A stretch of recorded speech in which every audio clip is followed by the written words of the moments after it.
పిడుగురాళ్ల పట్టణం పిల్లంట్ల రోడ్లోని నాగులబండి దేవస్థానంలో కార్తీక సోమవారం శుద్ధ షష్ఠి ప్రత్యేక పూజలు వైభవపేతంగా జరిగాయి. ఈ సందర్భంగా నాగులగుడి దేవస్థానం నందు వేంచేసి ఉన్న శ్రీ సంతాన సుబ్రహ్మణ్యేశ్వర స్వామి వారికి విశేష ద్రవ్యాలతో పంచామృతాలతో అభిషేకం చేసిన అనంతరం ఆదిశేష వాహనంపై విశేష అలంకరణతో పురవీధుల్లో మహాకావడి ఊరేగింపు అంగరంగ వైభవంగా నిర్వహించారు.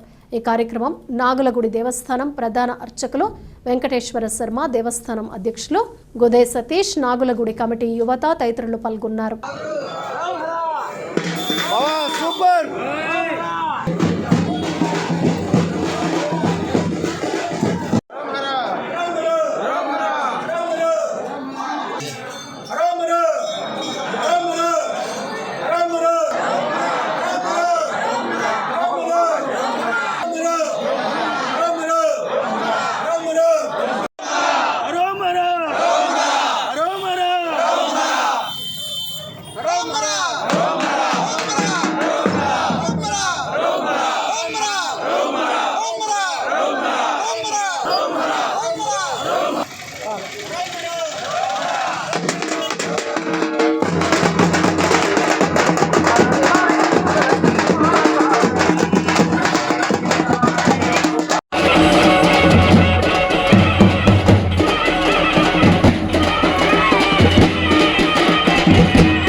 పిల్లటూరు రోడ్లో నాగులగుడి దేవస్థానం నందు వేంచేసి ఉన్న శ్రీ సంతాన సుబ్రహ్మణ్యేశ్వర స్వామి వారికి ఈరోజు కార్తీక మాసంలో శుద్ధ షష్ఠి కుమార షష్ఠి పురస్కరించుకొని స్వామివారికి ఎంతో వైభవంగా విశేషమైన కార్యక్రమాలు జరుగుతున్నాయి.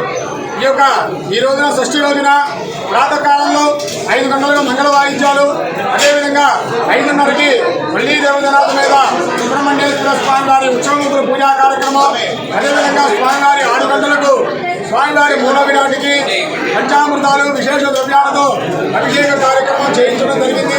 అదేవిధంగా ఈరోజు ఎంతో విశేషంగా 375 కావళ్లతో స్వామివారి ఆదిశేష వాహనంపై గ్రామోత్సవంగా ఆ యొక్క ఊరేగింపు కార్యక్రమం జరిగింది. ఆ యొక్క కార్యక్రమాన్ని మొత్తం కూడా భక్తులందరూ కూడా అధిక సంఖ్యలో పాల్గొని స్వామివారి యొక్క కార్యక్రమాన్ని మొత్తం కూడా దిగ్విజయంగా పూర్తి చేశారు. అదేవిధంగా ఈ కార్తీక మాసంలో వచ్చేటువంటి కార్తీక పౌర్ణమి రోజున స్వామివారి అర్ధమండల దీక్షాకాలం ప్రారంభమవుతుంది. ఈ యొక్క అర్ధమండల దీక్షా కార్యక్రమం అనంతరం స్వామివారికి నవంబర్ 21 దగ్గర నుంచి 26 వరకు సుబ్రహ్మణ్య షష్ఠి మహోత్సవ కార్యక్రమాలు ప్రారంభమవుతున్నాయి. ఎంతో వైభవంగా ఈ పల్నాడు ప్రాంతంలోనే ఎటువంటి జరగలేనటువంటి కార్యక్రమాలు ఈ యొక్క ఆరోగ్య ఉత్సవాలు ఎంతో ఘనంగా జరగడం జరుగుతుంది. కాబట్టి ఈ యొక్క సుబ్రహ్మణ్య షష్ఠి ఉత్సవాలు కూడా భక్తులందరూ కూడా అధిక సంఖ్యలో పాల్గొని స్వామివారి యొక్క కార్యక్రమాన్ని దిగ్విజయంగా చేయవలసిందిగా కోరుతున్నాం. అదేవిధంగా స్వామివారికి ఈ యొక్క శాశ్వత కావడలు మన దేవాలయంలో రావించి చేపట్టడం జరుగుతుంది. ఇప్పటిదాకా 375 కావలు రాబట్టడం జరిగింది. స్వామివారి కావడలన్నీ కూడా తెప్పించి ఈ యొక్క ఊరేగింపు కార్యక్రమం కూడా దిగ్విజయంగా చేయడం జరుగుతుంది. ఈ యొక్క కార్యక్రమంలో ఆ యొక్క నాగులగుడి దేవస్థానం అధ్యక్షులు నాగ సతీష్ గారు స్వామివారి యొక్క కార్యక్రమాన్ని మొత్తం కూడా చూసుకుంటూ స్వామివారి యొక్క కార్యక్రమంతో వైభవంగా జరిగే విధంగా కార్యక్రమం జరుగుతుంది. అదేవిధంగా ఈ యొక్క మన దేవస్థానంలో నాగులగుడి దేవస్థానం మిత్రమండలి కుర్రాళ్ళందరూ కూడా ఉండి స్వామివారి కార్యక్రమాన్ని ప్రతి అంశం కూడా చూసుకుంటూ ఆ యొక్క కార్యక్రమాన్ని దిగ్విజయంగా చేస్తూ స్వామివారి యొక్క దేవస్థానాన్ని అభివృద్ధి చెందే విధంగా అందరూ కూడా కోరుకోవడం జరుగుతుంది. ఈ యొక్క కార్యక్రమాన్ని అందరూ కూడా దిగ్విజయపరిచినందుకు అందరికీ కూడా ధన్యవాదాలు.